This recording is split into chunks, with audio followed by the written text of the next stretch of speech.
नमस्कार दोस्तों, मैं आपका स्वागत करता हूं आज 21 अगस्त 2025 की।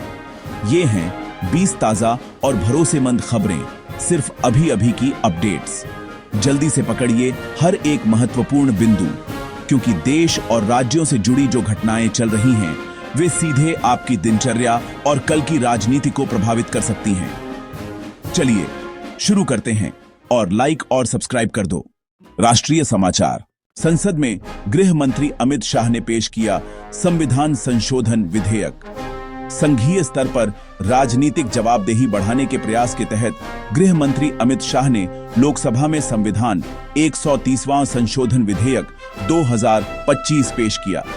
विधेयक के मुताबिक कुछ मामलों में गिरफ्तारी के बाद पद से अयोग्य घोषित करने जैसे प्रावधान प्रस्तावित हैं, जिससे विपक्ष ने इसे लेकर तीखी आपत्तियां उठाईं और बहस छिड़ गई। बढ़ते हैं अगली खबर की तरफ। अभी सुनिए कौन सी विधेयक तुरंत पास हुई। ऑनलाइन गेमिंग विधेयक लोकसभा से पास हो गया है। लोकसभा ने आज बिना किसी विस्तृत चर्चा के इस बिल को पारित कर दिया। सरकार का कहना है कि इस बिल के माध्यम से ई गेमिंग को विनियमित और बढ़ावा मिलेगा। हालांकि कुछ आलोचक चिंतित हैं कि इस विधेयक से कुछ बाधाएं और प्रतिबंध भी लग सकते हैं। बिल में गेमिंग प्लेटफॉर्म के नियम, लाइसेंसिंग और उपभोक्ता सुरक्षा से जुड़े प्रावधान शामिल हैं। अब बढ़ते हैं अगली खबर की तरफ। अगले अपडेट में देखिए प्रधानमंत्री के दौरे का शेड्यूल। प्रधानमंत्री नरेंद्र मोदी 22 अगस्त को बिहार और पश्चिम बंगाल का दौरा करेंगे। इस दौरान वे करीब 18,200 करोड़ रुपए के विकास प्रोजेक्ट्स का शिलान्यास और उद्घाटन करेंगे। इन परियोजनाओं में संपर्क, ऊर्जा और स्वास्थ्य से जुड़े बड़े निवेश शामिल हैं, जिनका उद्देश्य क्षेत्रीय इंफ्रास्ट्रक्चर और रोजगार बढ़ाना बताया जा रहा है। बढ़ते हैं अगली खबर की तरफ। अब सुनते हैं दिल्ली से एक बड़ी घटना। दिल्ली सीएम रेखा गुप्ता पर हमला। दिल्ली की मुख्यमंत्री रेखा गुप्ता पर हुए हमले के मामले में पुलिस ने हत्या की कोशिश का मामला दर्ज कर लिया है। आरोपित की पहचान राजेश के रूप में हुई है और सुरक्षा जांच तेज कर दी गई है। मामले की विस्तृत सीबी स्तरीय जांच और मीडिया पर अपडेट जारी किए जा रहे हैं। बढ़ते हैं अगली खबर की तरफ। अब वोटर सूची के विवाद पर एक ताजा स्थिति। वोटर सूची के स्पेशल रिवीजन को लेकर जारी गतिरोध। वोटर सूची के स्पेशल इंटेंसिव रिवीजन यानी एसआईआर को लेकर संसद के मॉनसून सत्र में विपक्ष और सरकार के बीच गतिरोध जारी है। विपक्ष देरी और पारदर्शिता पर सवाल उठा रहा है, जबकि सरकार इसे चुनावी निष्पक्षता और नव प्रवेशकों के लिए जरूरी बता रही है।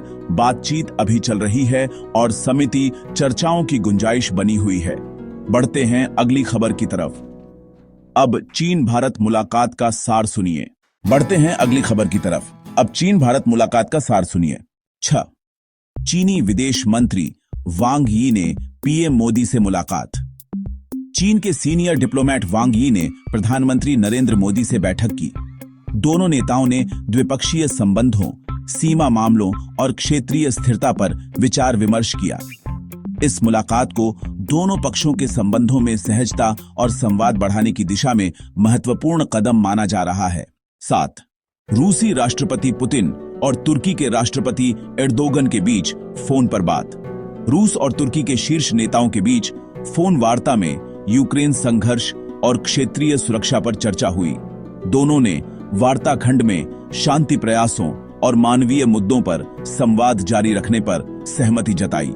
यह वार्ता क्षेत्रीय कूटनीति और वैश्विक तनावों को कम करने के प्रयासों का हिस्सा मानी जा रही है।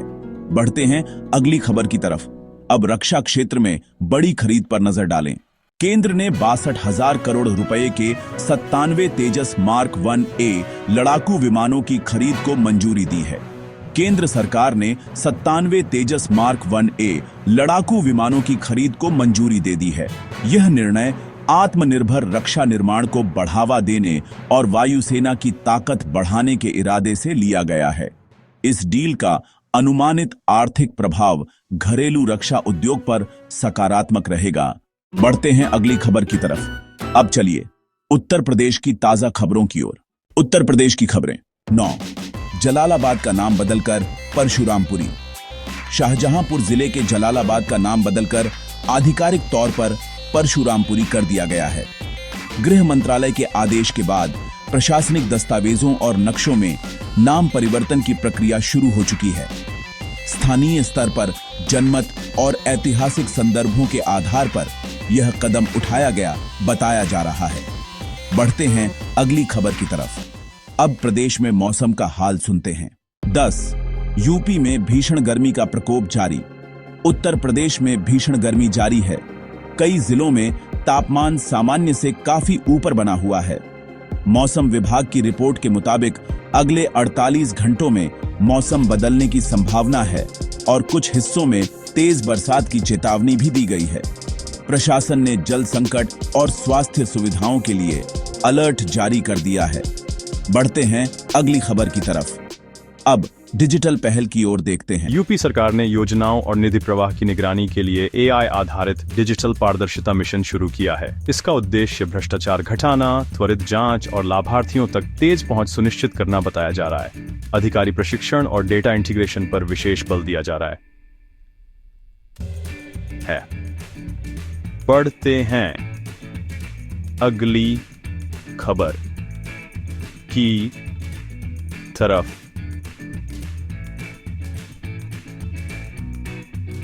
आवास योजना में किसने रुचि दिखाई, जानिए आगे।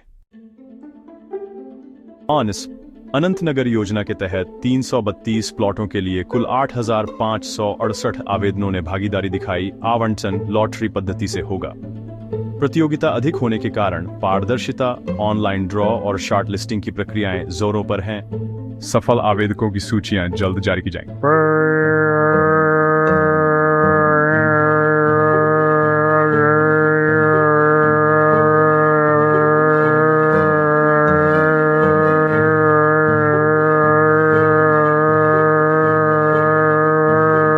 अब मध्य प्रदेश के मौसम और योजनाओं पर चलते हैं। मध्य प्रदेश मौसम विभाग ने 9 जिलों में मूसलाधार बारिश की चेतावनी जारी की है। बैतूल, बुरहानपुर, छिंदवाड़ा और पांडुर्णा में कुछ स्थानों पर 4.5 इंच तक भारी वर्षा होने की संभावना जताई गई है। स्थानीय प्रशासन ने बचाव टीमों और राहत सामग्री की तैयारी तेज कर दी है। अगली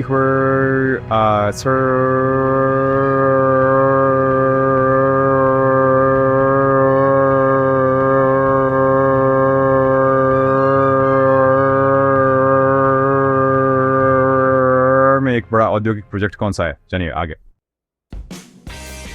तो भोपाल में 300 करोड़ रुपए की लागत से इलेक्ट्रॉनिक मैन्युफैक्चरिंग क्लस्टर 2.0 स्थापित करने का फैसला लिया गया है। इसका उद्देश्य स्थानीय उत्पादन बढ़ाना, स्पेयर पार्ट्स की उपलब्धता और एम्प्लॉयमेंट बढ़ाना बताया जा रहा है। अधिकारियों ने निवेश आकर्षित करने के लिए पॉलिसी सपोर्ट का आश्वासन दिया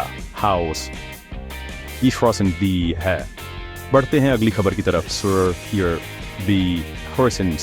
पुलिस भर्ती से जुड़ी बड़ी संख्या में रिक्तियों की खबर भी है। मध्य प्रदेश सरकार ने 22,500 पुलिस भर्ती के लिए नया रिक्रूटमेंट बोर्ड बनाया है। यह बड़े पैमाने पर युवा सशक्तिकरण और कानून व्यवस्था को मजबूत करने की पहल है। भर्ती प्रक्रियाएं पारदर्शी और शीघ्र निर्धारित करने के लिए कार्य योजना बनाई जा रही है।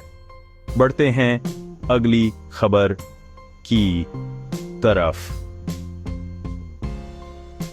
अब राजस्थान की ओर बढ़ते हैं। राजस्थान में मौसम विभाग ने 23 जिलों के लिए बारिश का अलर्ट जारी किया है। सीमांचल और दक्षिणी क्षेत्रों में तेज वर्षा और कहर बरपाने की संभावना पर नियंत्रण के निर्देश दिए गए हैं। प्रशासन ने बाढ़ प्रबंध और राहत कार्यों के लिए टीमों को तैनात कर दिया है। बढ़ते हैं अगले।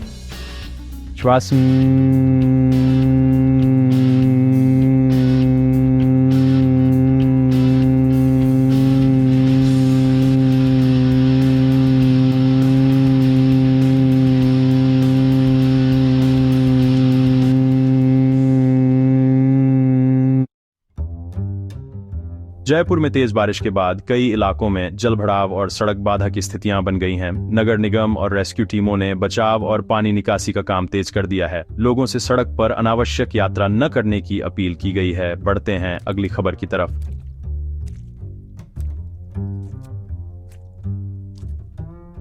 अब बिहार से शिक्षा और इंफ्रास्ट्रक्चर की खबर सुनिए। सर, बिहार सरकार सरकारी स्कूलों में आधार सेवा केंद्र स्थापित कर रही है। प्रत्येक कार्ड पर एजेंसी को 50 रुपये और कर्मचारियों को UIDAI प्रशिक्षण दिया जाएगा। ये कदम सेवाओं की पहुंच और डिजिटल समावेशन बढ़ाने के उद्देश्य से उठाया गया है। माता पिता व विद्यार्थियों के लिए सुविधाएं बढ़ते हैं। ग्लावर अगली खबर की तरफ एयरपोर्ट सर्वे से संबंधित अपडेट आ रहा है।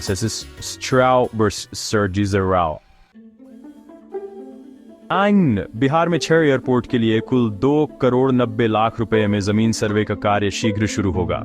भागलपुर एयरपोर्ट के लिए अवरोध सीमा सर्वे की मंजूरी मिल चुकी है। इसका उद्देश्य एयर कनेक्टिविटी बढ़ाना और स्थानीय आर्थिक गतिविधियों को गति देना बताया जा रहा है। बढ़ते हैं अगली खबर की तरफ। राशन दुकानों में सुरक्षा बढ़ाने पर भी कदम उठाया गया है। बिहार सरकार ने 55,000 PDS दुकानों में CCTV कैमरे लगाने का निर्णय लिया है। इलेक्ट्रॉनिक मशीनें और GPS या जियो फेंसिंग के जरिए 24 घंटे निगरानी का लक्ष्य रखा गया है ताकि राशन वितरण में पारदर्शिता और भ्रष्टाचार नियंत्रण बेहतर हो सके। प्रशिक्षण व रखरखाव की भी व्यवस्था की जाएगी। साहब, कैसी लगी आपको ये सारी खबरें? तो नीचे कमेंट में बताइए कि कौन सी खबर ने आपको सबसे ज्यादा प्रभावित किया। अगर वीडियो आपको पसंद आया हो तो लाइक जरूर करें और चैनल को सब्सक्राइब कर लें। साथ ही घंटी का निशान दबाना मत भूलिए ताकि अगली ताज़ा खबर सबसे पहले आपको मिले। तब तक के लिए जय श्री राम, जय हिंद, वंदे मातरम।